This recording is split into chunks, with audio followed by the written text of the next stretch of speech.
আসসালামু আলাইকুম। আজকে লাইভে আপনাদের সবাইকে স্বাগত জানাই। আশা করি আপনারা আমাদেরকে দেখতে পাচ্ছেন এবং শুনতে পাচ্ছেন। যারা আমাদের স্ক্রিনটা দেখতে পাচ্ছেন, কাইন্ডলি কমেন্টস করে একটু সাড়া দিবেন।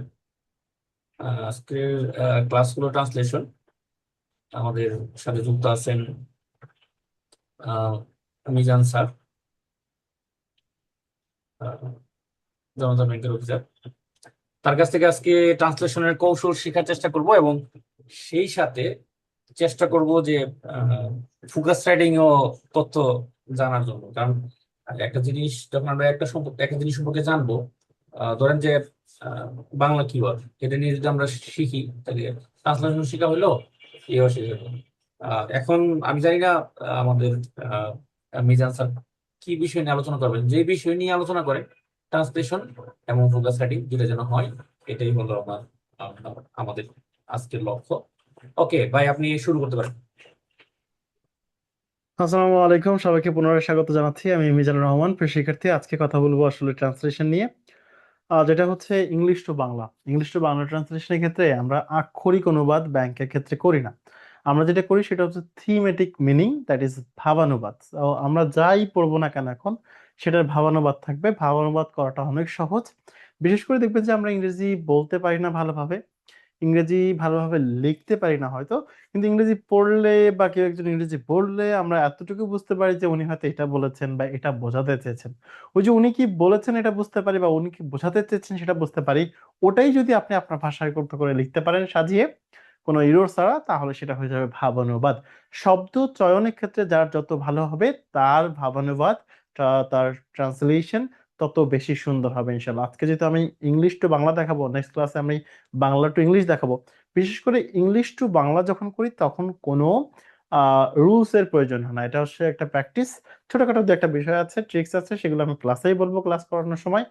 আর যখন আমরা ইংলিশ টু বাংলা শেষ করার পর যখন বাংলা টু ইংলিশে যাব, তখন যেহেতু ইংরেজিতে করব তখন কিছু বিষয় থাকবে। বিকজ হচ্ছে ইংরেজিতে করতে গেলে আপনাদের সাবজেক্ট এগ্রিমেন্ট ঠিক রাখতে হয়, টেন্স ঠিক রাখতে হয়, ভয়েস ঠিক রাখতে হয়, সেন্টেন্সের স্ট্রাকচার ঠিক রাখতে হয়, আরো অনেকগুলো বিষয় আছে যেগুলো মাথায় রাখে কাজ করতে হয়। কিন্তু বাংলার ক্ষেত্রে সেটা খুব বেশি প্রয়োজনীয় হয় না আর কি।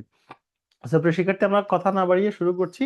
এবং আমি যে ইনফরমেশন গুলো এখানে দিব, বিশেষ করে আমি চেষ্টা করেছি বিগত বছরে পরীক্ষায় যে প্রশ্নগুলো এসেছে সেগুলোকে রাখার, যাতে আপনারা বুঝতে পারেন কোন স্ক্রিনে মনে হয় কি একটু মার্ক করাকরি করছেন, একটু দাগাদাগি করছেন।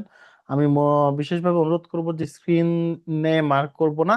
আমাদের এই ক্লাসটি রেকর্ড থাকবে, আপনি রেকর্ড পেয়ে যাবেন। এই ক্লাসটা যদি লাইভ যায়, লাইভ রেকর্ডও পেয়ে যাবেন। তো স্ক্রিনে ডিস্টার্ব করবো না ইনশাল্লাহ। প্রিয় শিক্ষার্থী যারা যুক্ত রয়েছেন, একটু খেয়াল করবেন, এই প্রশ্নটা বিগত বছরের একটি প্রশ্ন। আমরা এইখানে ট্রান্সলেশন করব। বিশেষ করে আপনারা জানেন যে বাংলা বাক্যের যে ভার্বটা থাকে এটা শেষের দিকে থাকে সাধারণত। নট নেসেসারি যে শেষেই রাখতে হবে। যেখানে দিলে শব্দচয়ন শুধু অসাধারণ হয়, শব্দচয়ন ভালো হয়, বা যেখানে দিলে ভাবানুবাদটা ভালো হয়, সেখানে দিব। তো ইংরেজি বাক্যের ক্ষেত্রে কিন্তু ফাইনাইট ভার্বটা সাবজেক্টের পরে থাকে, এবং ফাইনাইট ভার্বটা খুঁজে বের করাটা খুবই গুরুত্বপূর্ণ টেন্সের ক্ষেত্রে, মানে ট্রান্সলেশনের ক্ষেত্রে। আদারওয়াইজ কিন্তু আমাদের অনুবাদটা সুচারু বা সুমধুর শ্রুতিমধুর হবে না।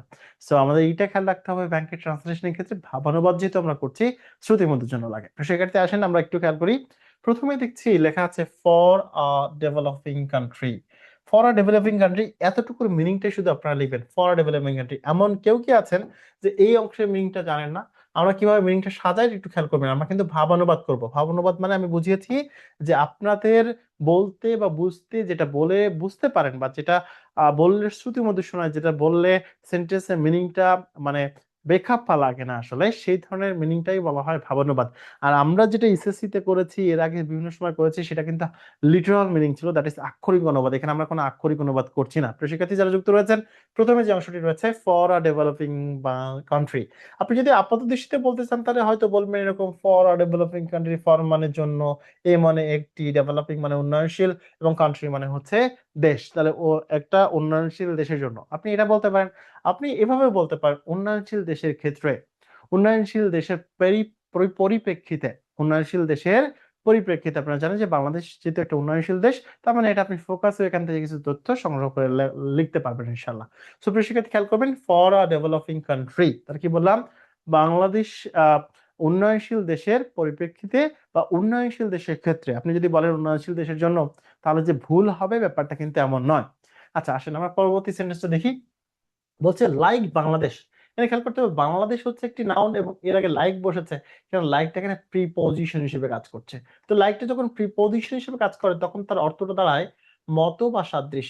মতো মানে তুমি ওর মতো দেখতে নাও, তুমি তার মতো করতে পারো না, এরকম বলি না, সেই মতো বা সাদৃশ, ঠিক আছে, মতো বা সাদৃশ বোঝায়, মানে মিল বোঝায়। তো এই যে তাহলে মতো বাংলাদেশের মতো, তাহলে বাংলাদেশের মতো উন্নয়নশীল দেশের পরিপ্রেক্ষিতে, বাংলাদেশের মতো উন্নয়নশীল দেশের ক্ষেত্রে, যেটা বললে আপনার শব্দচয়ন ভালো হয়, ভাবানুবাদটা ভালো হয়। আচ্ছা আমরা আক্ষরিক মিনিং করছি না। পরে খেয়াল করবেন the fourth industrial revolution. Fourth industrial revolution অর্থ কি? নিশ্চয়ই আপনি পঞ্চম শিল্প বিপ্লব বলবেন না, আপনি কি বলবেন? চতুর্থ শিল্প বিপ্লব, রাইট? আসেন আমরা দেখতে পাচ্ছি এই সেন্টেন্সের সাবজেক্ট হচ্ছে চতুর্থ শিল্প বিপ্লব।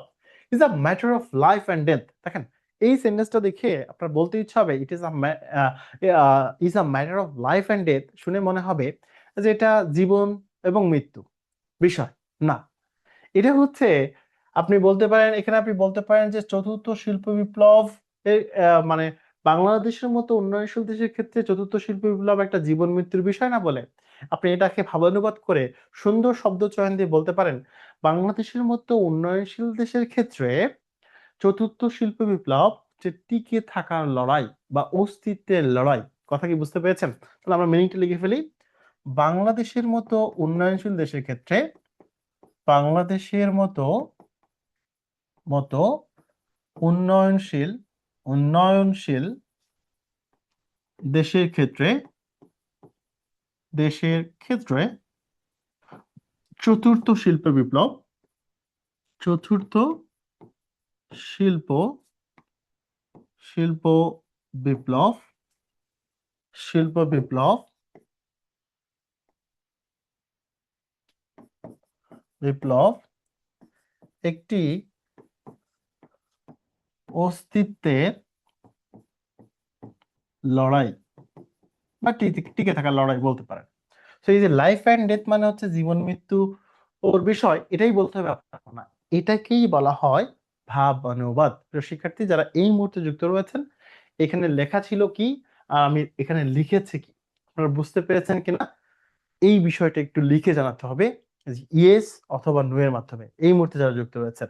এবং আজকে ক্লাস করার পরে আপনার ইংলিশ টু বাংলা ট্রান্সলেশন নিয়ে একদম আপনি টেনশন ফ্রি হয়ে যাবেন, একটা ক্লাসই যথেষ্ট।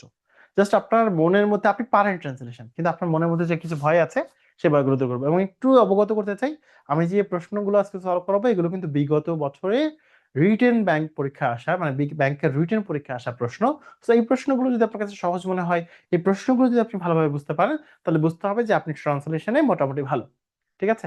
তবে বাংলা টু ইংলিশ করার সময় আমাদের কিছুটা সমস্যা হয়, যেদিন আমরা ক্লাসটা করবো সেদিন এই বিষয় নিয়ে কথাবার্তা বলবো। প্রিয় শিক্ষার্থী ধন্যবাদ জানাচ্ছি আপনাদেরকে যিনি উত্তর দিয়েছেন ইয়েস, ধন্যবাদ। আসেন পরে দেখি। দেখেন বাংলাদেশ ফিল শর্ট অফ, একটু খেয়াল করবেন, আপনি হয়তো জানেন না ফিল শর্ট অফ মানে কি, আপনার প্রয়োজন নেই, আপনি জানেন না, আপনার প্রয়োজন নেই, আপনি একটু খেয়াল করেন। আপনি কি এতটুকু বোঝেন যে ফিল মানে একটু নিম্নমুখী, শর্ট মানে হচ্ছে কম, মানে কমের দিকে যাচ্ছে, এতটুকু তো বুঝতে পারি। ইয়েস আর নো দিক একটু জানাতে হবে ভাই। রেসপন্স যত বেশি করবেন যারা যুক্ত রয়েছেন, তত বেশি আপনি ট্রান্সলেশন শিখতে পারবেন এবং যে কোনো ক্লাসে ভালো শিখতে পারবেন। So you have to response. একটু খেয়াল করবেন যে বাংলাদেশ ফিল শর্ট অফ কমে গেছে। কি কমে গেছে একটু খেয়াল করেন? ক্যাপিটালাইজিং। এখন ক্যাপিটালাইজিং মানে তো আমরা জানি মূলধনায়িত করা, ক্যাপিটাল মানে মূলধন, আবার অনেকে ক্যাপিটাল মানে রাজধানী জানেন। কিন্তু এইখানে আসলে কি বোঝাচ্ছে এটা আমরা বের করার চেষ্টা করবো, একটু খেয়াল করেন যে আমরা সেন্টেন্সে যদি ওয়ার্ডের মিনিং নাও জানি, তা কিভাবে সেন্টেন্সে ট্রান্সলেশন গুলো করা যায়, এগুলো হচ্ছে টেকনিক। আপনি শুধু পড়াই দিলাম এটা সাবজেক্ট, এটা ভার, এটা অমুক, এটা মিনিং তমুক, এটা করলে আপনি একটা আইডিয়া হয়তো পাবেন, কিন্তু আপনি বাস্তবে যখন প্রবলেমই ফেস করবেন, মানে প্রবলেম ফেস করবেন, তখন আপনি এটাকে কিভাবে উতরায় আসবেন, কিভাবে সলভ করবেন সেটা শিখিয়ে দেবো। So Bangladesh feel short of capitalizing in early industrial revolution. Early industrial revolution মানে হচ্ছে আগের শিল্প বিপ্লবের সময়, এতটুকু আমরা বুঝতে পারছি। আর্লি মানে আগে, ইন্ডাস্ট্রিয়াল রিভলিউশন মানে শিল্প বিপ্লব। এখন এই সেন্টেন্সের মিনিংটা কিন্তু আমাদের কাছে পুরোপুরি আসে নাই, আমাদের প্রয়োজনও নাই, কিন্তু এই সেন্টেন্সের মিনিংটা বের করার জন্য আমরা পরবর্তী যে সেন্টেন্সটা আছে সেই সেন্টেন্সে একটু সহায়তা নেব। হ্যান্স তথাপি বা তবুও মিসিং বা সুতরাং হেন্স দিয়ে সুতরাং বলা যায়, সুতরাং hence missing the current opportunity, missing মানে হারানো, কারেন্ট মানে হচ্ছে বর্তমান, অপরচুনিটি তার মানে এই সুযোগটা যদি আমরা হাতছাড়া করি, আমি এভাবে বলতে পারি বর্তমান সুযোগ যদি হারাই, এভাবে বলতে পারি। আবার আমার মতো করে যদি বলেন এই সুযোগটা যদি হাতছাড়া হয়, দেখেন দুইটা কথা কিন্তু সেম। আমি একবার বলছি মিসিং হারায়, কারেন্ট অপরচুনিটি বর্তমান সুযোগ, বর্তমান সুযোগ হারালে, এভাবে বলতে পারেন। আবার আমি কি বলছি এই সুযোগটা হাতছাড়া হলে, ঠিক আছে, কথাটার মধ্যে পার্থক্য বুঝতে হবে। আমি যেটা পরে বলেছি দিস ইজ কল্ড ভাবানুবাদ। আচ্ছা, এটা খেয়াল করেন, would be equivalent to, equivalent মানে হচ্ছে সমান সমান, ওর মতো।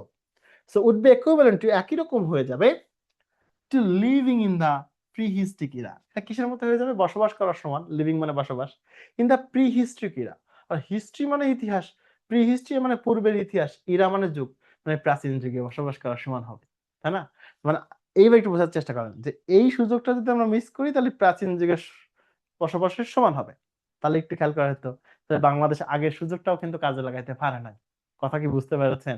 তো এটাই বলা হয়েছে Bangladesh feel short of capitalizing the early industrial revolution, মানে বাংলাদেশ আগের বারের শিল্প বিপ্লবকে কাজে লাগাইতে পারে নাই, বা আগের বার শিল্প বিপ্লব সুযোগকে কাজে লাগাইতে পারে নাই। এই সেন্টেন্সের মিনিংটা হচ্ছে তাই। তো আপনি এই সেন্টেন্সের মিনিং এর মাধ্যমে আগের সেন্টেন্স এর মিনিংটা বের করে ফেলেছেন। সুতরাং বাংলাদেশ যদি এই সুযোগ হারায় তাহলে প্রাচীন যুগে বসবাসের সমান হবে। মানে এই বর্তমান শিল্প বিপ্লবের সুযোগটা যদি হারায় তাহলে প্রাচীন যুগে বসবাসের সমান সমান হবে। তাহলে আগের আর্লি ইন্ডাস্ট্রিয়াল রিভলিউশনের সুযোগটা তারা কি করছিল? কাজে লাগাইতে পারে নাই। So Bangladesh feel short of capitalizing the early, কি লেখা আছে, on early industrial revolution, Bangladesh আগের বার শিল্প বিপ্লবের সুযোগটাকে কাজে লাগাইতে পারে নাই। সুতরাং hence missing the current opportunity, বর্তমান সুযোগ হারায় গেলে, এই সুযোগ কাজে লাগাতে না পারলে would be equivalent to living in the prehistoric era, প্রাচীন যুগে বসবাসের সমান হবে। প্রিয় শিক্ষার্থী, বুঝতে পারলাম কিনা যে কিভাবে আমরা মিনিং করছি? এটা প্র্যাকটিস, একজন মেন্টরের আন্ডার থেকে এই বিষয়গুলো যত বেশি প্র্যাকটিস করবেন আপনি তত বেশি ফ্লুয়েন্ট হবেন, আপনি তত বেশি দক্ষ হবেন ইনশাআল্লাহ। প্রিয় শিক্ষার্থী যারা যুক্ত রয়েছেন নিশ্চয়ই লিখে জানাবেন যে বুঝতে পারলেন কিনা আমার বোঝার সাথে। মনে রাখবেন ইংলিশ টু বাংলা করার কোনো নিয়মের প্রয়োজন নেই। আপনি শুধু এতটুকু ভয় দূর করে ফেলেন যে আমি তো পড়তে পারি, দ্যাট মিন্স আমি তো বুঝতে পারি, তার মানে ওইটা যদি আমি সাজায় লিখতে পারি দ্যাট ইজ দ্য ভাবানুবাদ, মানে থিমেটিক মিনিং যেটাকে বলে। তো সেক্ষেত্রে আমরা একটা শেষ করলাম, একটা প্যারা শেষ করলাম, আরেকটা প্যারাতে আমরা চলে যাই এই একই প্রশ্নের আরেকটা প্যারাতে চলে যেতে চাই আমরা। এই প্রশ্নটা দেখবেন, ওকে এখানে শেষ করছি, এরপরটা খেয়াল করেন। টু টেক, নিতে, আপনি বলতে পারেন টু টেক লওয়া, ঠিক আছে, আগে বলেছি টু টেক, নিতে, গ্রহণ করতে, ঠিক আছে। আচ্ছা, নিতে কি নিতে? সুযোগ, অ্যাডভান্টেজ, সুযোগ নিতে, এই সুযোগ নিতে, কিসের সুযোগ? Of the fourth industrial revolution. আমরা বলছি fourth industrial revolution, fourth industrial revolution মানে তো আপনি কি বলবেন না, আপনি কি বলবেন ফোর্থ ইন্ডাস্ট্রিয়াল রিভলিউশন মানে হচ্ছে পঞ্চম শিল্প বিপ্লব? নো, ডেফিনেটলি চতুর্থ শিল্প বিপ্লব। তাহলে চতুর্থ শিল্প বিপ্লবের সুযোগ নিতে বা এই সুযোগ গ্রহণ করতে, ঠিক আছে। চতুর্থ শিল্প বিপ্লবকে কাজে লাগাইতে, এটা বললে হবে, কারণ আপনি আগের বার বলছিলেন যে কাজে লাগাইতে পারে নাই। তো এইবার যদি আপনি বলেন to take the advantage of fourth, of কি, of the fourth industrial revolution, fourth আছে, এটা হচ্ছে কি নাম্বার বলেন তো? এটাকে বলা হয় অর্ডিনাল নাম্বার, অর্ডিনাল নাম্বারের আগে দি বসে। যাই হোক, আমরা এগুলো তো যখন বাংলাতে ইংলিশ করবো তখন এগুলো নিয়ে কথাবার্তা বলা যাবে। সেটার কথা বলছিলাম স্যার, কি বলছিলাম, যে ফোর্থ ইন্ডাস্ট্রিয়াল রিভলিউশনের সুযোগ যদি বাংলাদেশ কাজে লাগাতে পারে। আমি আগের বার কি বলছিলাম, বাংলাদেশ যদি ফোর্থ চতুর্থ শিল্প বিপ্লবের সুযোগ নিতে পারে, গ্রহণ করতে পারে। আর এবারটা কেমন শোনা যাইতেছে, বাংলাদেশ চতুর্থ শিল্প বিপ্লবের সুযোগ কাজে লাগাতে পারে। তার মানে চতুর্থ শিল্প বিপ্লবের সুযোগ কাজে লাগাতে কি করতে হবে? বাংলাদেশি স্টুডেন্ট মানে কি? ভারতীয় শিক্ষার্থী, কি বলেন? বাংলাদেশ স্টুডেন্ট মানে ভারতীয় শিক্ষার্থী নাকি আমেরিকান শিক্ষার্থী? বাংলাদেশি স্টুডেন্টস, বাংলাদেশি শিক্ষার্থীরা কি করতে হবে? আমাদের শিক্ষার্থীদের must have a strong foundation. Must আছে না, আমাদের কি বলতে ইচ্ছা হইতেছে জানেন? অবশ্যই। কেন ভাই অবশ্যই বলতে হবে কেন? একটু ডিফারেন্ট হইতে পারেন না? সবার থেকে একটু থিঙ্ক আউট অফ বক্স। কি বলছেন? Must have a strong foundation, শক্তিশালী ভিত্তি থাকতে হবে। এই থাকতেই হবে এটা দিয়ে কিন্তু মাস্ট হ্যাভ বোঝাচ্ছে, থাকতেই হবে, থাকতে হবে ইন কম্পিউটার সায়েন্স, তাহলে কম্পিউটার বিজ্ঞানে, ইন্টারনেট অফ থিংস যেটাকে আইওটি বলে, এটাকে ইন্টারনেট অফ থিংসই বলবেন। এবার কি বলছে? বিজনেস, ব্যবসা, অ্যাজ ওয়েল অ্যাজ, এবং অ্যাজ ওয়েল অ্যাজ মানে এবং কার সাথে? দ্য ইন্টিগ্রেশন অফ টেকনোলজি, টেকনোলজির কি এ মানে বোঝার চেষ্টা করেন ভাই যে ইন্টিগ্রেশনের মানেটা আপনি জানেন না, সমস্যা নেই তো। তাহলে আপনি একটু খেয়াল করেন তো, কম্পিউটারে দক্ষ হইতে হবে, আইওটি তে দক্ষ হইতে হবে, বিজনেসে দক্ষ হইতে হবে, এবং টেকনোলজিতে কি হইতে হবে, টেকনোলজির সমন্বয়ে, টেকনোলজি বিল্ড আপে দক্ষ হইতে হবে। তার মানে টেকনোলজি সমন্বয়ে দক্ষ হইতে হবে, ইন্টিগ্রেশন মানে সমন্বয়, ঠিক আছে? বা টেকনোলজি ব্যবহারে দক্ষ হইতে হবে, আপনি ইন্টিগ্রেশন মানে ব্যবহার বলতে পারেন। সো আপনি ইনার মিনিংটা কিভাবে বের করে নিয়ে আসছি বুঝতে পেরেছেন? আগে পরে একটু মিনিং করার পরে পরেরটা আমরা ধরতে পারছি। এখন এই ব্যাপারটা কিভাবে ঘটবে, এই ব্যাপারটা তখনই ঘটবে যখন আপনি রেগুলার পত্রিকা পড়বেন, রেগুলারলি ট্রান্সলেশন প্র্যাকটিস করবেন, ট্রান্সলেশন অনেকগুলো ক্লাস করবেন, তাহলে আস্তে আস্তে এই ব্যাপারগুলোতে আপনি হ্যাপি স্টুডেন্ট হয়ে যাবেন ইনশাল্লাহ। তো প্রিয় শিক্ষার্থী, যেটা নিয়ে কথা বলছিলাম, এই সুযোগ, চতুর্থ শিল্প বিপ্লবে এই সুযোগ গ্রহণ করতে, এই সুযোগ কাজে লাগাতে বাংলাদেশি শিক্ষার্থীদের থাকতে হবে, কি থাকতে হবে? আহ থাকতে হবে তো আমরা শেষে দিই, বাংলাদেশি শিক্ষার্থীদের আহ টেকনোলজিক্যাল দক্ষতা, মানে প্রযুক্তিগত দক্ষতা, এখান থেকে আসি। কম্পিউটার বিজ্ঞান, internet of things bracket IoT লিখে দিবেন, বিজনেস এবং প্রযুক্তিগত দক্ষতা থাকতেই হবে, থাকতে হবে, অবশ্যই থাকতে হবে, বললে কোনো সমস্যা নেই, যেখানে একটা বললে হবে। তো দেখেন মিনিংটা, এটা কিন্তু এটা সম্ভবত বাংলাদেশ ব্যাংকের এডির একটা প্রশ্ন, সম্ভবত, আমার ঠিক মনে নেই, কিন্তু বিগত বছরের প্রশ্ন এতটুকু বলতে পারি। তো সেক্ষেত্রে আপনি যদি এই ব্যাপারগুলো মানে ওন করা শেখেন যে এই মিনিংটা এরকম হয়, এই মিনিংটা এরকম হয়, এটা কিভাবে ওন করবেন? এটা ডে বাই ডে প্র্যাকটিসের মাধ্যমে, যত বেশি প্র্যাকটিস করবেন তত বেশি আপনার মধ্যে দিয়ে আসতে থাকবে। কারণ আমি একজন ইংরেজি টিচার হিসেবে আমার 8 ঘন্টা ইংরেজি পড়া হয়ে যায়। স্যার আপনি 8 ঘন্টা ইংরেজি পড়েন কিভাবে ভাই? সো বা ভাই বললেন, কোনো সমস্যা নেই, নাম ধরে ডাকতে পারেন, কোনো প্রবলেম নেই। সো এই 8 ঘন্টা পড়ার ব্যাপারটা হচ্ছে, আর 4টা ক্লাস নেই আমি, 4টা ক্লাস 4 দোকানে 8 ঘন্টা, ঠিক আছে? মাঝে মাঝে সপ্তাহে আমাদের প্রত্যেকদিন ক্লাস থাকে, সেই সব এতগুলো ক্লাস নিতে নিতে এই একই জিনিস বারবার পড়তে পড়তে, একই ইংরেজি বারবার পড়াতে পড়াতে আমার মধ্যে এই ব্যাপারটা চলে আসে। সো আপনি যদি এর মধ্যে একটু হ্যাবিচুয়েট হওয়ার চেষ্টা করেন, তাহলে ডেফিনেটলি আপনারও ইংরেজিতে ভালো করার সম্ভাবনা রয়েছে। আসেন তাহলে, নিশ্চয়ই আমরা এই ব্যাপারটা বুঝতে পেরেছি, আমরা পরবর্তী সেন্টেন্সে চলে যাই। সো আমরা একটা ট্রান্সলেশন শিখে ফেলছি। এই প্রশ্নটা কোথায় এসেছিল আমি একটু দেখি। এই প্রশ্নটা এসেছিল সিনিয়র অফিসারে, যেটা 2019 সালে। এই যে এটা ব্যাখ্যা দিয়ে দিয়েছি, যেটা আমরা এতক্ষণ পড়েছি। তাহলে সিনিয়র অফিসারের প্রশ্ন পড়ছেন মানে আপনি মোটামুটি একটু দক্ষ হয়েছেন, মোটামুটি বলা যায় যে আপনি পারবেন। এইটাও হচ্ছে কম্বাইন্ড 7 ব্যাংক এবং হচ্ছে ফাইন্যান্সিয়াল ইনস্টিটিউশন 2021 সালের প্রশ্ন। সো তাহলে চলেন আমরা এই প্রশ্নটা সলভ করার চেষ্টা করি। প্যাট্রিয়টিজম, দেশপ্রেম, বিদেশপ্রেম। আমাদের জন্য প্যাট্রিয়টিজম মানে স্বদেশ প্রেম না, আমাদের জন্য বিদেশ প্রেম। মনে করেন কেউ কেউ ভারতকে প্রেম করে, আর কেউ কেউ পাকিস্তানের প্রেমে পড়ে। ভারতদেশে 2 ধরনের মানুষ আছে, কেউ আহ ভারতকে ভালোবাসে, কেউ পাকিস্তানকে ভালোবাসে, কেউ ভারতকে সাপোর্ট করে, কেউ পাকিস্তানকে সাপোর্ট করে, তার মানে বাংলাদেশকে কেউ ভালোবাসে না, তাই না? তার মানে আমাদের দেশের মতো মানুষদের জন্য প্যাট্রিয়টিজম হচ্ছে বিদেশ প্রেম, স্বদেশ প্রেম না। আবার আমরা সবসময় ধ্বংস চাই আমেরিকার, আবার আমেরিকার ভিসা চাই। মানে বাংলাদেশের মানুষ আমেরিকার ধ্বংসও চায়, আমেরিকার ভিসাও চায়। অনেবার সেদিকে আমরা যাচ্ছি না। Feel short of capitalizing what is the original meaning here? Only কাজে লাগতে হবে, কাজে লাগাতে হবে, অনলি কাজে লাগাতে হবে না, মূলত এটাকে বোঝায় যে ফিল শর্ট অফ ক্যাপিটালাইজিং মানে হচ্ছে মূলধনের যে কাজে লাগানোর সুযোগ, সেই কাজে লাগানোর সুযোগটা হারিয়েছে, কাজে লাগাতে ব্যর্থ হয়েছে, মূলধনের ব্যাপার, মূলধনকে কাজে লাগাতে ব্যর্থ হয়েছে। তো আমাদের মূলধন বলার দরকার নেই, আমাদের এখানে ইন্ডাস্ট্রিয়াল রেভলিউশনে তো অনেক ধরনের সুযোগ আছে। ক্যাপিটালাইজিং মানে আপনি যে সুযোগগুলো আছে সেই সুযোগগুলোকে যদি কাজে লাগান, তাহলে আপনার অর্থনীতি সমৃদ্ধ হবে, ক্যাপিটাল সমৃদ্ধ হবে, তাই না? মূলধন বৃদ্ধি পাবে। তো সেটা হয়নি, সেটা হচ্ছে ইনার মিনিং। তো সেটা সম্ভব হয়নি, সেটা জন্য বলা হচ্ছে ফিল শর্ট অফ ক্যাপিটালাইজিং, ক্যাপিটালাইজিং করতে ব্যর্থ হয়েছে, এই আর কি। তো আসলে আমরা যেখানে ছিলাম সেখানে চলে যাই। প্যাট্রিয়টিজম, তাহলে আমাদের মতো দেশের জন্য প্যাট্রিয়টিজম মানে হচ্ছে বিদেশ প্রেম, তাই তো? আচ্ছা, সো ইজ এ কোয়ালিটি, এটা এমন একটা গুণাবলী দ্যাট ইমপ্রুভস, ইন্সপায়ার, অনুপ্রাণিত করে, অনুপ্রেরণা যোগায়, উৎসাহ দেয়, উদ্দীপ্ত করে। আ ম্যান টু ডু এভরিথিং, একজন মানুষকে যে কোনো কিছু করতে, জাস্ট অ্যান্ড ফেয়ার, যে কিন্তু ন্যায়সঙ্গত। একজন মানুষকে ন্যায়সঙ্গত যে কোনো কিছু করতে সহযোগিতা করে দেশপ্রেমের গুণাবলী। আচ্ছা, অনুপ্রাণিত করে দেশপ্রেমের গুণাবলী। আচ্ছা, এবার কি বলছে? For the well being and betterment of the country, দেশের ভালোর জন্য, উন্নয়ন কল্যাণের জন্য, দেশের সমৃদ্ধির জন্য, দেশের কল্যাণের জন্য।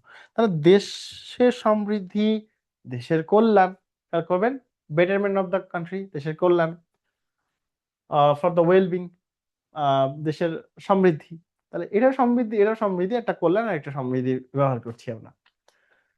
দেশের সমৃদ্ধির জন্য কি করতে? জাস্ট এন্ড ফেয়ার, ন্যায়সঙ্গত, এবং কি মানে টু ডু এভরিথিং, যে কোনো কিছু করতে, ন্যায়সঙ্গত যে কোনো কিছু করতে, তাই তো?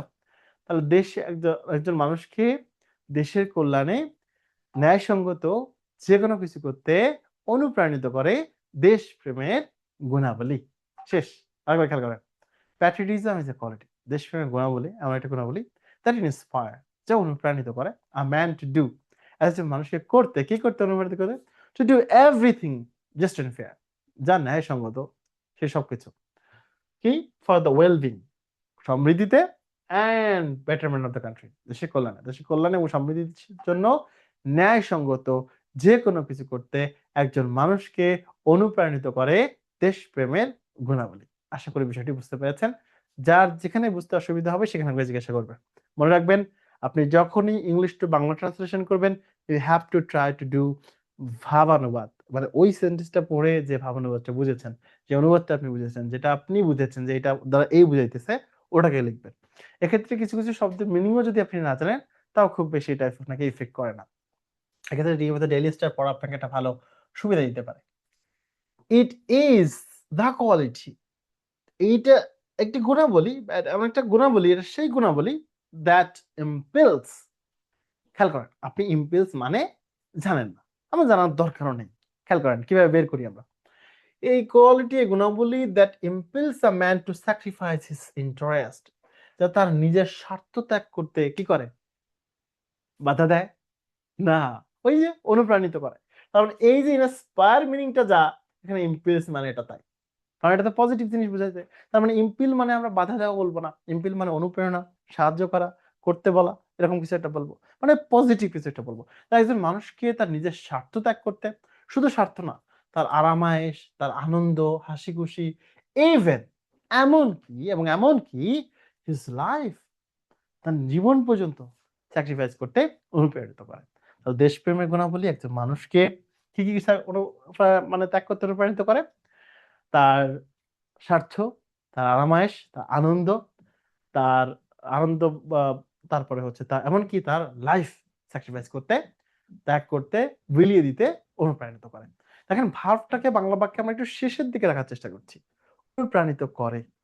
তো কারণ শেষে রাখলে হবে কি, বাংলা বাক্য যেহেতু ফাইনাল ভার্বটা শেষে থাকে, সেক্ষেত্রে এটা যদি শেষে রাখা হয় তাহলে মিনিংটা ভালো মানে শ্রুতিমধুর হবে। জিনিসটা শব্দ চয়নগুলো ভালো হবে। এজন্য শেষে রাখাটা ভালো। তবে যদি দেখেন কোন বাক্য অনুবাদ করার পরে শব্দ চয়ন ভালো হইতেছে না, তার মানে শ্রুতিমধুর লাগছে না, শেষে রাখলে awkward লাগছে। সো আপনার যেখানে বসালে পজিশন মানে যে পজিশনে বসালে মিনিংটা সুচারু, শ্রুতিমধুর হয়, সেখানে বসানোর চেষ্টা করবেন। তবে ইনার মিনিং এর একটা অংশ বাদ দেওয়া যাবে না। যেমন আমি প্রত্যেকটা বলার সময় দেখেন আমি কোন অংশকে বাদ দিয়ে বলছি না, প্রত্যেকটাকে ইনক্লুড করছি।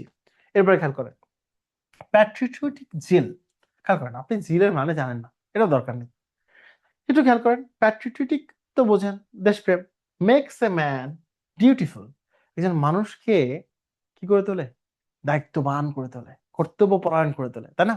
তাহলে কি বোঝাচ্ছে? দেশপ্রেমের ইচ্ছা, দেশপ্রেমের আগ্রহ, দেশপ্রেমের আকাঙ্ক্ষা। তাহলে এই জিল মানেই তো আগ্রহ, আকাঙ্ক্ষা, ইচ্ছা। তাহলে দেশপ্রেমের আগ্রহ একজন মানুষকে কি করে তোলে? কর্তব্যপরায়ণ করে তোলে, দায়িত্ববান করে তোলে। কথা কি বুঝতে পেরেছেন? গেল। পরটা বলছে he can not seat idle, তার মানে সে কি করতে পারে না? অলস ভাবে বসে থাকতে পারে না। সে অলস ভাবে বা নিষ্ক্রিয় ভাবে বসে থাকতে পারে না। সে নিষ্ক্রিয় থাকতে পারে না বললে হবে। তাহলে তিনটা মিনিং বললাম, সে অলস বসে থাকতে পারে না, সে নিষ্ক্রিয় থাকতে পারে না, সে নিষ্ক্রিয় ভাবে বসে থাকতে পারে না। যেটাই বলেন না কেন, মিনিংটা কিন্তু সেম। সো এক একজনের ব্যবহার এক এক রকম, কারণ আমরা একই কথা এক একজন এক এক ভাবে বলি, কিন্তু আমার কথাটা কিন্তু সেম। ওকে, প্রিয় শিক্ষার্থী, আমরা পরে চলে যাচ্ছি। এরপরে সেন্টেন্স খেয়াল করবেন, খুব মনোযোগী দেখতে হবে স্যার। এখানে বলা আছে হি ইজ এনার্জেটিক। এই বলেন এইটুকুর মিনিং কি হতে পারে যারা যুক্ত রয়েছেন? হি ইজ এনার্জেটিক অ্যান্ড ইনথিউসিয়াস্টিক, ঠিক আছে? মানে প্রবল আগ্রহকে বলা হয় ইনথিউসিয়াজম, ঠিক আছে? ওটার হচ্ছে অ্যাডজেক্টিভ ফর্ম হচ্ছে ইনথিউসিয়াস্টিক, ঠিক আছে? ইনথিউসিয়াজম ওটা হচ্ছে নাউন ফর্ম। প্রবল আগ্রহ, ইচ্ছা, আকাঙ্ক্ষা, মানে প্রবল আগ্রহ থাকতে হবে, এই আর কি। সো প্রিয় শিক্ষার্থী, এই প্রশ্নটি নিশ্চয়ই সলভ করবেন। এই প্রশ্নটি যতটুকু মিনিং আপনাদেরকে লিখতে বলছি এইটুকু লিখবেন।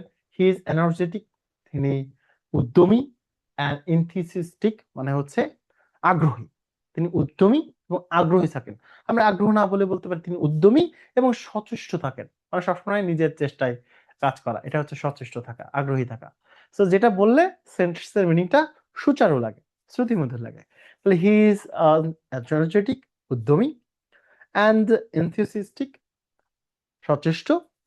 কি জন্য সচেষ্ট থাকে? টু ওয়ার্ক, নন ফাইনাল একটা ভার্ব, কাজ করতে। টু তে প্রতিদিক হয়, আপনি লিটারালি চিন্তা করতে পারেন। টু ওয়ার্ক, কাজ করতে। কোথায়?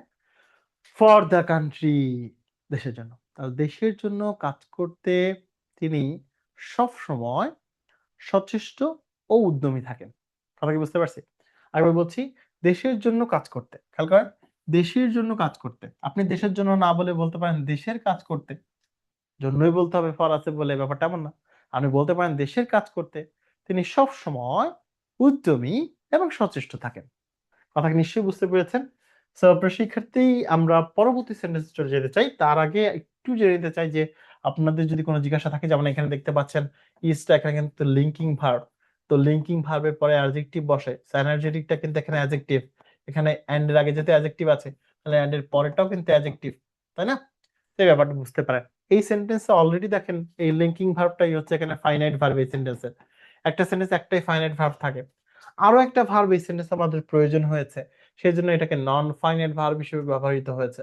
নন finite verb, to plus verb ওয়ানকে আমরা নন ফাইনাইট ভার্ব হিসেবে চিনে থাকি। সো দেশের জন্য কাজ করতে বা দেশের কাজ করতে তিনি উদ্যমী এবং সচেষ্ট থাকেন। শেষ।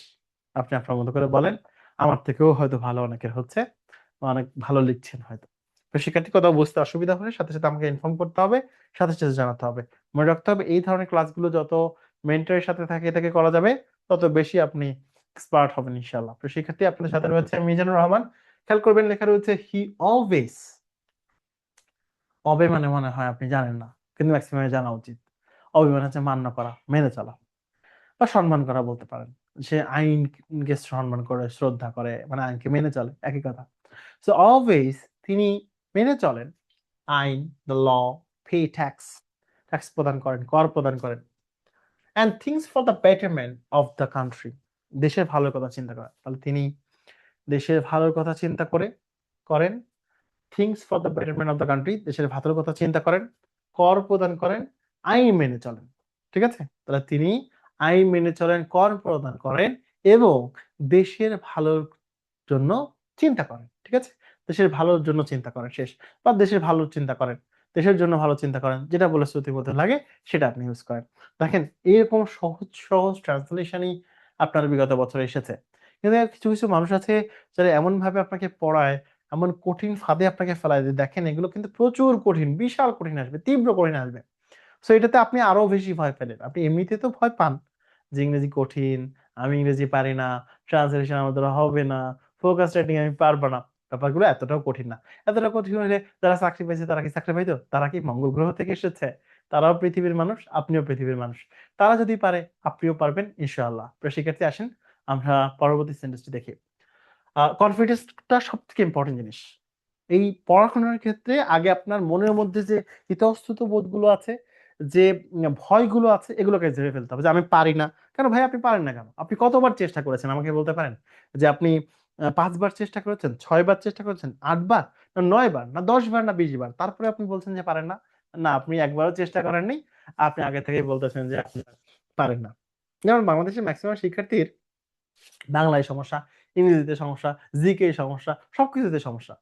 কিন্তু ও মনে করে ওর শুধু সমস্যা ম্যাথে। ঠিক আছে? ও কিন্তু সবকিছুতে সমস্যা। ও ভোকাবুলারি ধরলে পারবে না, ও গ্রুপ ভার পারবে না। কিন্তু সবসময় বলবে আমি ম্যাথ পারি না। ও কিন্তু আরো অনেক কিছু পারে না।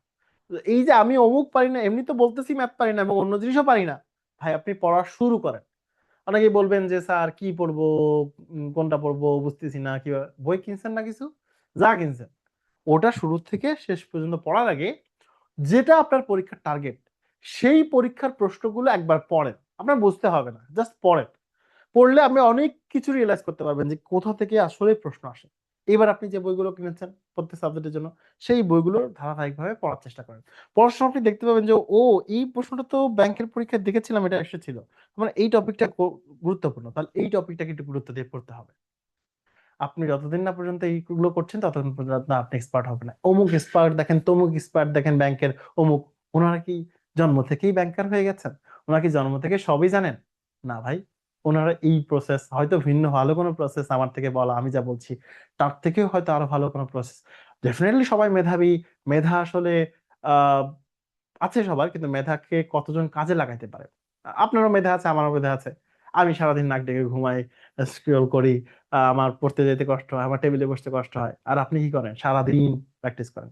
তো আমার মেধা আপনার মেধা, দুজনেই তো মেধা ছিল, তাহলে ভালো করেছেন আপনি কেন? বিকজ আপনি পেশেন্স নিয়ে টেবিলে বসেছেন, আপনি সময় নষ্ট করে টেবিলে বসেছেন, কারণ আপনি ওই সময়টাকে আরাম করতে পারেন, তাই না? তো সেক্ষেত্রে আমি বলবো যে আপনারা শুরু করেন।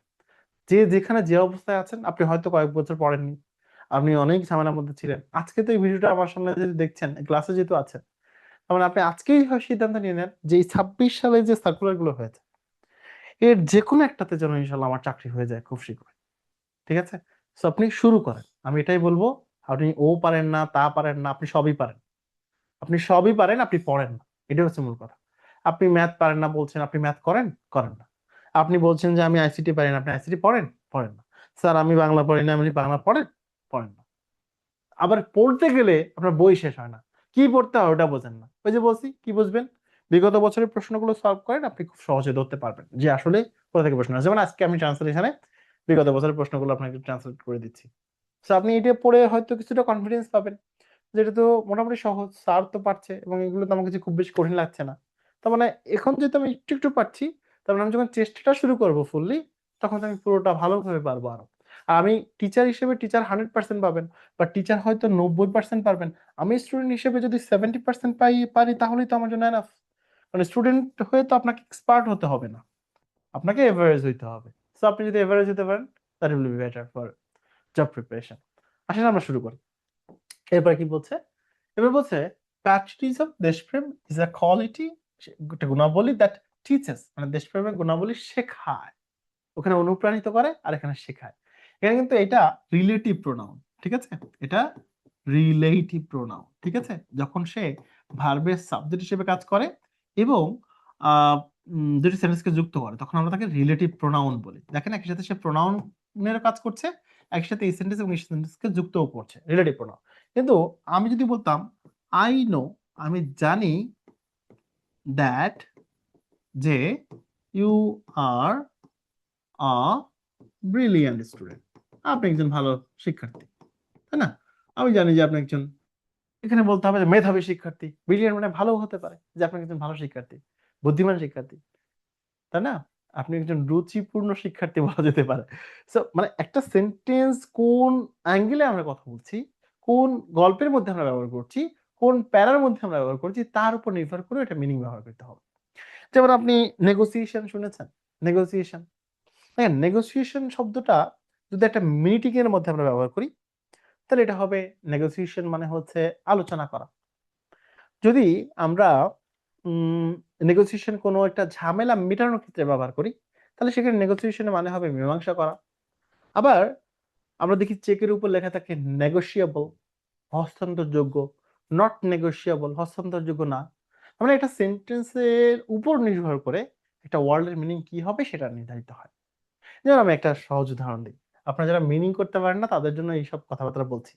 যেমন আমি যদি বলি আই রান, আমি দৌড়াই, on the road, on the road, তার মানে আমি রাস্তায় দৌড়াই, রাইট? কিন্তু আমি যদি লিখি I run, I run my business, I run my business, এখানে কি দাঁড়ায় ভাই? আমি আমার ব্যবসা পরিচালনা করি, রান মানে পরিচালনা করি, কিন্তু এখানে তো রান মানে পরিচালনা করে দাঁড়ালো।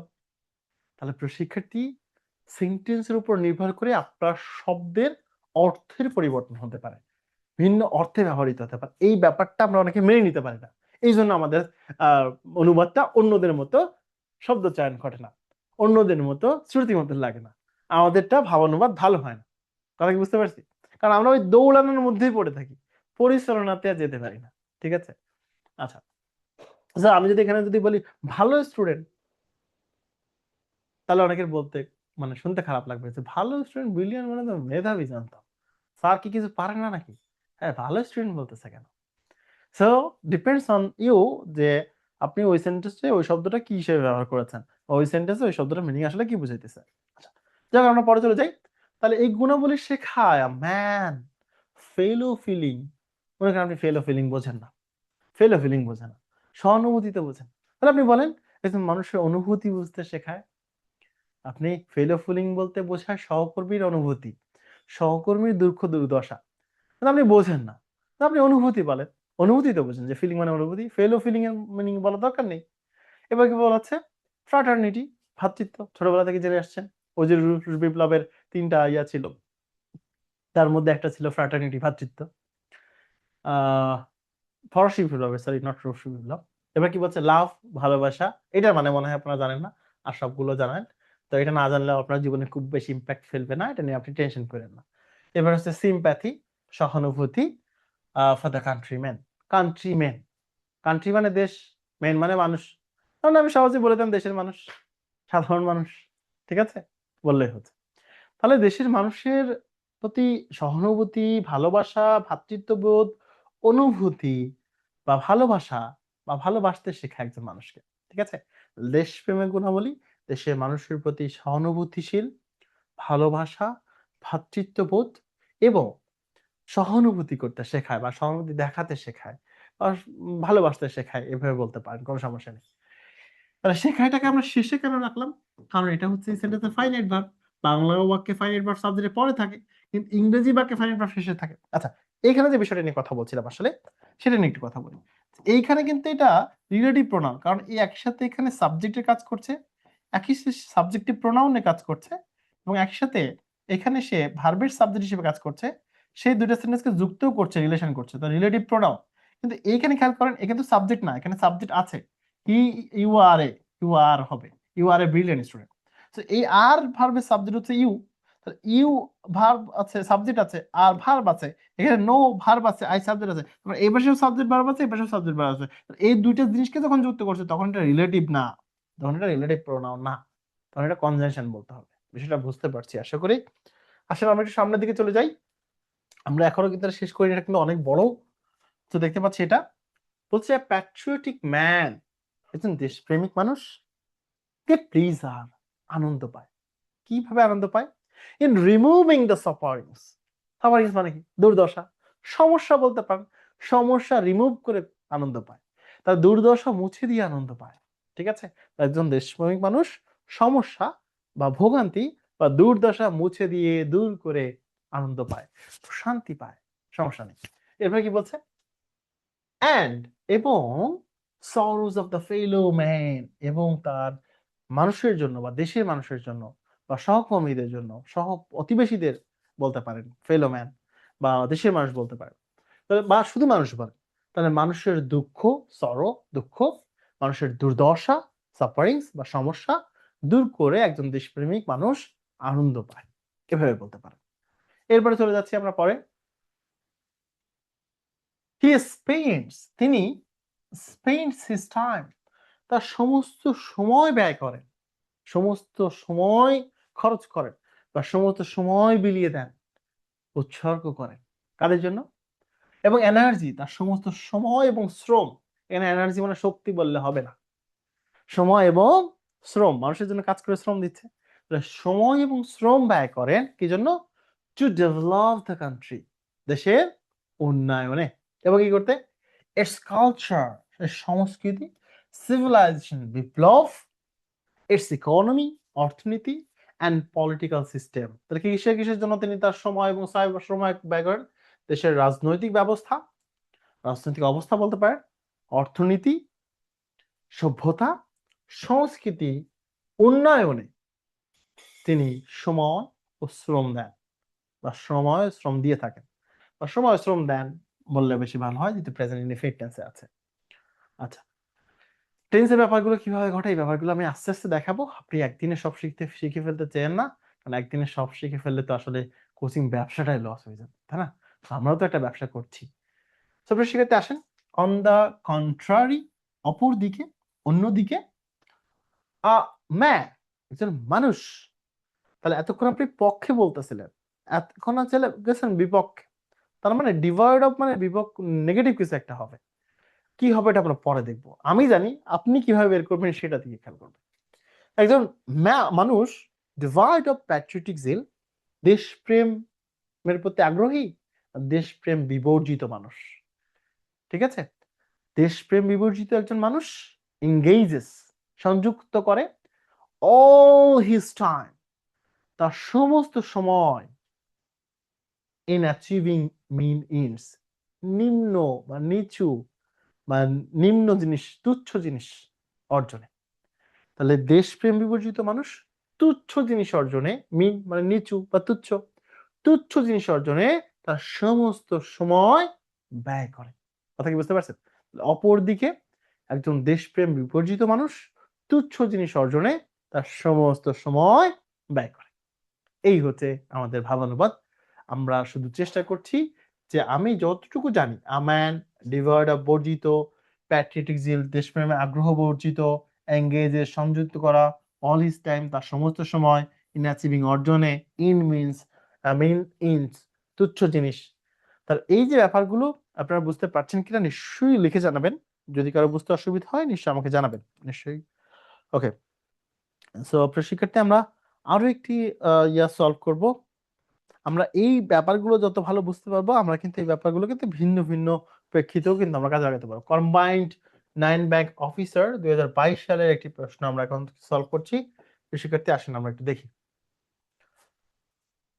খুব মনোযোগ দিয়ে শুনবেন। এতক্ষণ যেভাবে মনোযোগ দিয়ে আগ্রহের সহিত প্রথম থেকে যে কজন ছিলেন এখনো সেই কজন আছেন, মনোযোগ দিয়ে শুনছেন, বোঝা যাচ্ছে। ট্রান্সলেশন কঠিন কিছু না, জাস্ট প্র্যাকটিস, জাস্ট ইউজ এর কমন সেন্স। আপনি পারেন, ছোট্টবেলা থেকে ইংরেজি পড়ছেন, তার মানে আপনি ভয়ের কিছু নেই। কিছু আমরা শিক্ষক আছি, তারাই হচ্ছে আপনাকে ভয় দেই। আর এই ভয়ের কারণে আপনি মনে করেন যে এই কোর্স একটা করছেন, আরো 20টা কোর্স করলে আপনি শিখতে পারবেন না। আচ্ছা, তো আসেন। According to Bangladesh agriculture development corporation, এটাকে আপনি বাংলাদেশ এগ্রিকালচার ডেভেলপমেন্ট কর্পোরেশনের মতে বলতে পারেন, অথবা বলতে পারেন বাংলাদেশ কৃষি উন্নয়ন কর্তৃপক্ষের মতে। যেভাবে বললে আপনার ভালো লাগে আপনি সেভাবে বলেন, কোনো সমস্যা নেই। বাংলাদেশ কৃষি উন্নয়ন কর্তৃপক্ষের মতে, অর্থাৎ অথবা বাংলাদেশ এগ্রিকালচার ডেভেলপমেন্ট কি আছে কর্পোরেশনের মতে বা তথ্য মতে। ঠিক আছে, কি বলছে? অ্যাবাউট 70%। এই অ্যাবাউট মানে হচ্ছে এখানে প্রায় বোঝায়। তার মানে আপনি এই ব্যাপারটা জেনে গেলেন, যেরকম ক্ষেত্রে অ্যাবাউট হচ্ছে পার্সেন্টেজের ক্ষেত্রে অ্যাবাউট হচ্ছে প্রায় বোঝায়। তো অ্যাবাউট 70%, প্রায় 74%। কাদের 74%?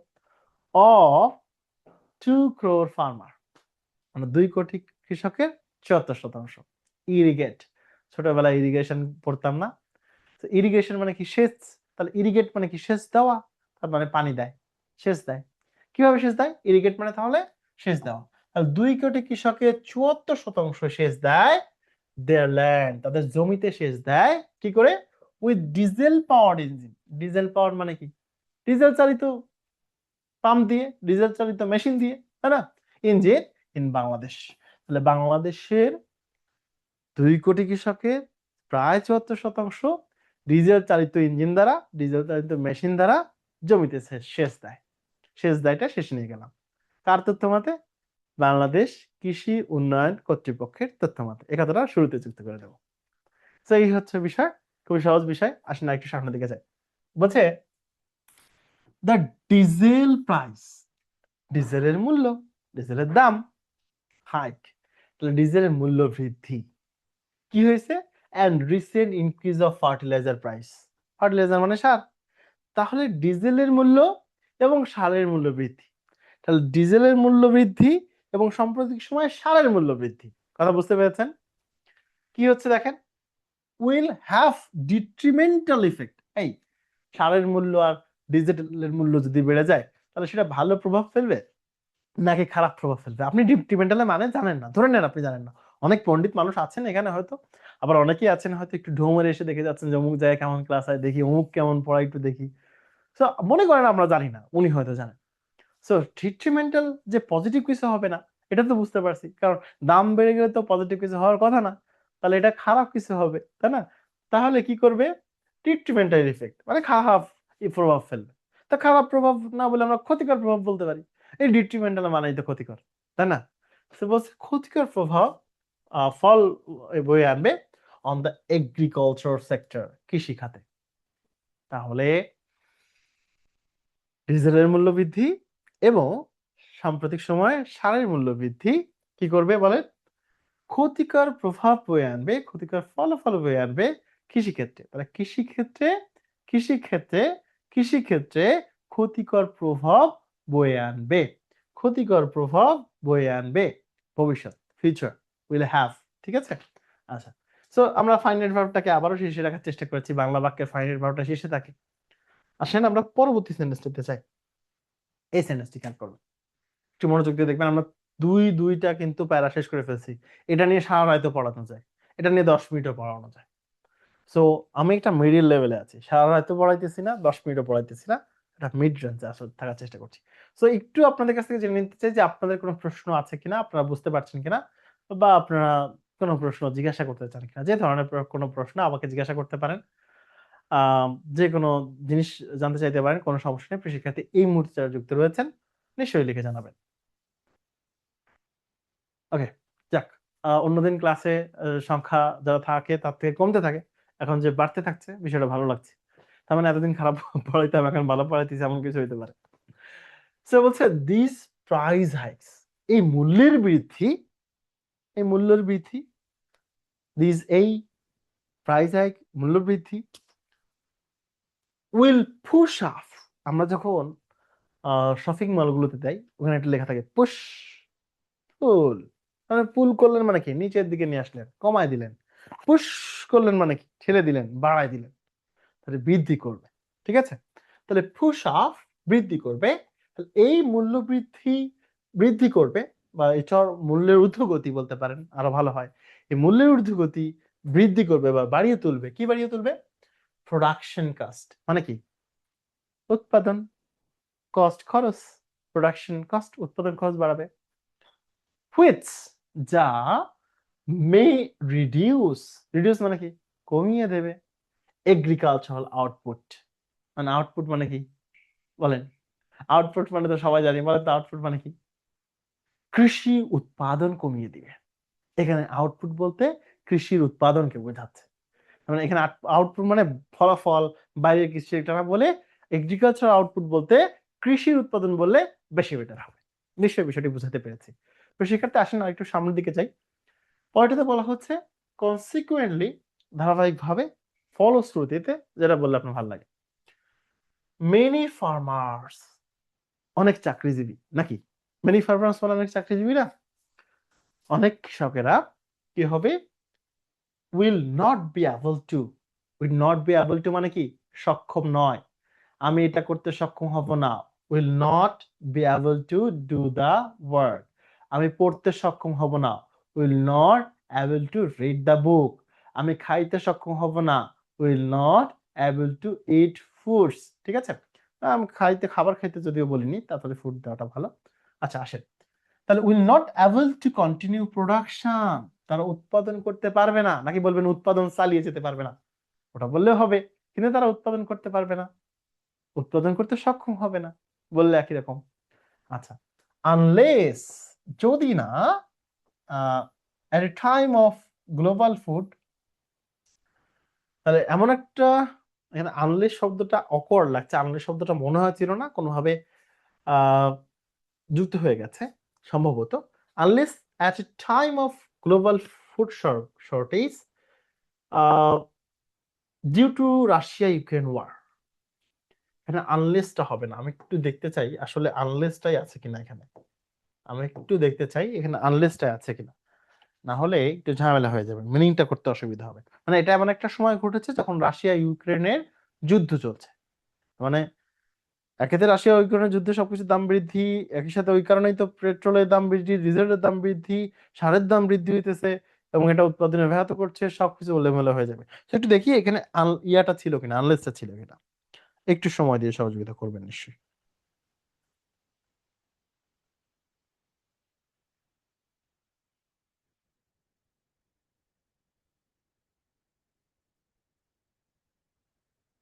দেখছেন এখানে ভুল আছে। প্রোডাকশন, এখানে এটা হবে না, প্রোডাকশন এখানে ফুল স্টপ হবে, দিস কামস হবে, এখানে হবে দিস কামস, তো এটা হবে this comes at a time. একটু এলোমেলো হয়ে গেছে, দুঃখ প্রকাশ করছি।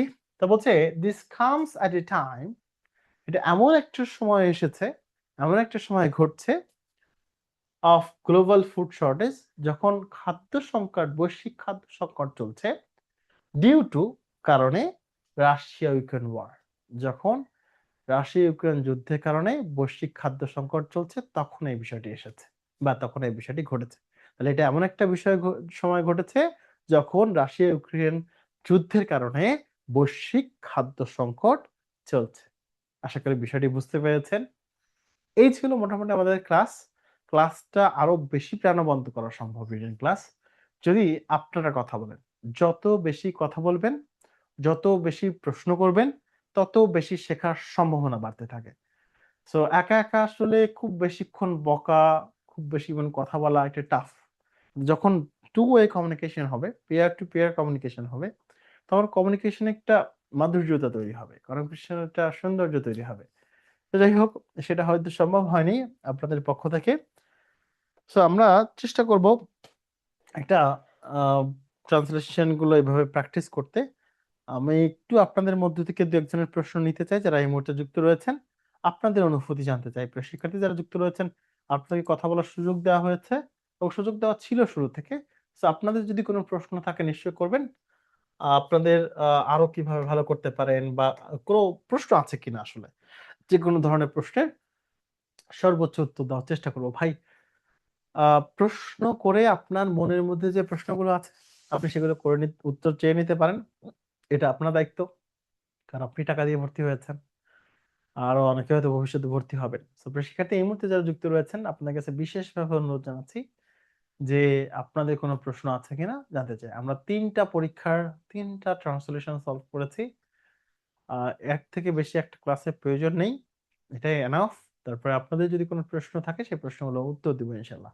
নেক্সট ক্লাসে আমরা বাংলা টু ইংলিশ কিভাবে করা যায় সেটা শিখবো ইনশাল্লাহ। প্রিয় শিক্ষার্থী, এই মুহূর্তে যারা যুক্ত আছেন নিশ্চয়ই কথা বলবেন বা মেসেজ দিবেন, যে কোনো উপায়ে আমার সাথে যোগাযোগ করবেন। আপনাদের প্রশ্ন নিতে চাই দুই একটা, স্যার এই পর্যায়ে একটু প্রশ্ন করে ফেলবেন। আপনাদের দু একটা প্রশ্ন নিতে চাই, দেন আমরা শেষ করবো ইনশাআল্লাহ। যদি আপনাদের প্রশ্ন থাকে সেটা নিয়ে কিছুক্ষণ কথাবার্তা বলবো, 10-15 মিনিট। যদি প্রশ্ন না থাকে তাহলে তো আমার আর কিছু করার থাকবে না। এবং পুরো ক্লাসে কিন্তু আপনার প্রশ্ন করেননি, এটা সব থেকে দুঃখজনক বিষয়। তার মানে আপনারা অনেক ভালো বুঝেছেন বা কিছুই বুঝেননি। কারণ দুইটা উপায়ে শিক্ষার্থীরা প্রশ্ন করে না, একটা হচ্ছে খুব ভালো বুঝলে, আর একটা হচ্ছে একেবারে কিছুই বুঝতেছে না, প্রশ্ন কি বা করবে। তো আমি ধরে নিচ্ছি যে আপনারা কিছুই বোঝেননি, এই জন্য প্রশ্ন করেননি। আর আপনারা জানাতে পারেন যে আপনারা কিছু বুঝেছেন কিনা। তো প্রিয় শিক্ষার্থী, এই মুহূর্তে যারা যুক্ত রয়েছেন, আপনাদের দু একজনের কাছ থেকে একটু রেসপন্স আশা করছি, নিশ্চয়ই রেসপন্স করে সহযোগিতা করবেন। স্যার যেগুলো বুঝিয়েছেন আলহামদুলিল্লাহ স্যার ক্লিয়ার হয়েছে। এখন স্যার মানে প্র্যাকটিসের জন্য স্যার কিভাবে মানে বা কোন পদ্ধতি ফলো করতে অলওয়েজ পারি? ডেইলি স্টার, ডেইলি অবজারভার, এই ধরনের, হ্যাঁ, বিদেশি পত্রিকা পড়ে সমালোচনার জন্য স্যার সেখানে দেখা পত্রিকাটা যাচ্ছে কলম। ভোকাবুলারি খুব একটা কমন থাকে না, সেগুলো কি কিভাবে কি আয়ত্ত হয় করতে একটু পারি? শুনুন, আমি একটু বলি। আমি যখন পত্রিকা পড়তাম তখন একটা শব্দ, কাহিনীটা আমার মনে আছে, যেমন ইনআনডেট। ইনআনডেটেড মানে জানা আছে কারণ? যদি রিসেন্টলি কেউ পত্রিকা পড়ে থাকেন চট্টগ্রামে বন্যার সময়, তাহলে ইনআনডেটেড শব্দটা জানার কথা। ইনআনডেটেড মানে হচ্ছে প্লাবিত হওয়া। এখন আমি তো এই শব্দ জীবনে শুনি নাই। এখন কি হয়েছে, আমি একটা পত্রিকায় যখন ওই বন্যা প্লাবিত হওয়ার সময় ওই লেখাটা পড়েছি, ইনআনডেটেড মানে প্লাবিত হওয়া, আর বাকি যে কয়দিনই প্লাবিত হওয়া নিয়ে বা নদী বন্যা এই টাইপের লেখা আছে, ওইখানে দেখছি সব জায়গায় ওই একটাই শব্দ ইউজ করা হয়েছে, ইনআনডেটেড। তার মানে ওই শব্দটা আমি শিখে গেলাম। সো আপনাকে এভাবে একটা পত্রিকা থেকে প্রথম দিকে দেখবেন যে শব্দ যখন সংগ্রহ করবেন, তখন কোন একটাই কলম পড়বেন। অনেক পড়ি আমরা, অনেক, একটা পত্রিকা কিনে 15 দিন পড়বেন। প্রত্যেকদিন আলাদা আলাদা পত্রিকা পড়ার কোনো প্রয়োজন নেই, হ্যাঁ। কারণ আপনি ইংরেজি ভালো করার জন্য পত্রিকা পড়ছেন, ইনফরমেশন আপনার দরকার নেই। ব্যাংকের চাকরি করার জন্য আপনি মোটামুটি যে কোনো বই থেকে কয়েকটা ফোকাস পড়লে, কিছু ডেটাকে ইউজ করলে হয়ে যায়। বিশেষ হলে ভিন্ন কথা।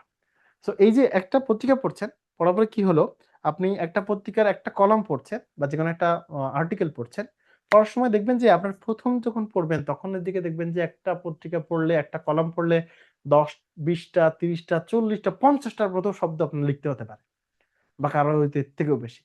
কিন্তু যখন আপনি এটা কন্টিনিউ করবেন, আস্তে আস্তে দেখবেন এই শব্দ লেখার পরিমাণ কমে আসবে। কেন? কারণ ওই একই ধরনের শব্দ বারবার ইউজ করতে দেখবেন পত্রিকাগুলোতে। এবং প্রথম দিকে যদি আপনার লেখার শব্দ হয় 50 টা, আপনি ১-২ মাস ৩ মাস করার পরে দেখবেন আপনার শব্দ লেখা হচ্ছে মাত্র ৫ টা, ৭ টা। যদি আপনি শিখতে চান সত্যিকার অর্থে, তো এটা ট্রাই করে দেখতে পারেন ১ মাস। দেখবেন যে ১ম যেদিন পড়া শুরু করেছিলেন সেদিন একটা কলম পড়লে আপনার কতগুলো শব্দ লেখা লাগতো। আর আজকে ১ মাস পরে আপনি শব্দ লিখছেন তখন আপনার কতগুলো শব্দ লিখছেন। কথা কি বুঝতে পেরেছি স্যার? জি স্যার, থ্যাংক ইউ স্যার। তো আপনাকে এটা একটু প্র্যাকটিসের মধ্যে দিয়ে যাইতে হবে। ১ম দিকে একটু বেশি কষ্ট হবে। শব্দগুলো খুঁজতে হবে। আর এখন তো সহজ হয়ে গেছে। ওটাকে ছবি তুলে আ জেমিনাইকে দিয়ে মিনিং করে নেওয়া যায়। বা উম আ Google যে টেক্সট ফর্ম আছে সেখান থেকে শব্দটা বের করে নেওয়া যায়। বা মুখে Google এ বললে সেও বলে দেয়।